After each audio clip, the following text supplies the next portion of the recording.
Dostlar, mine men өзімнің жаңа ауылыма келдім. Бұл менің жаңа ауылым. Желбестен баужмеймін. Так. Достар, барлықтарыңа сәлем. Достар, бүгін сіздер, мен ұзақ видео түсірмеймін, бірден контент түсіремін. Қысқа ғана. Ұзақ болып кетсе, қысқа болса ренжімеңіздер. Достар, мен алдыңғы жолы бүйтіп қаладан ауылға келдім. Ауыл осы ауылға келдім, кетші.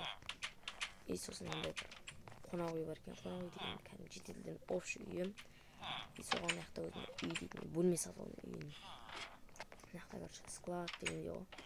Аяқтым жоқ на сундуктарда. Аяқтым жоқ, склад бұл. Арада тамақ бар. Если что бүйтіп десем. Міне тамақ. Міне мынада мынау дегенде ғой. Тамақ. Соңыз. Жестілдер айтып отыр, мэр бүкіл біздің ақшамызды алып бізді алдырып кетті деп. Шой. Ойбай достар. Мэр, сондай екен.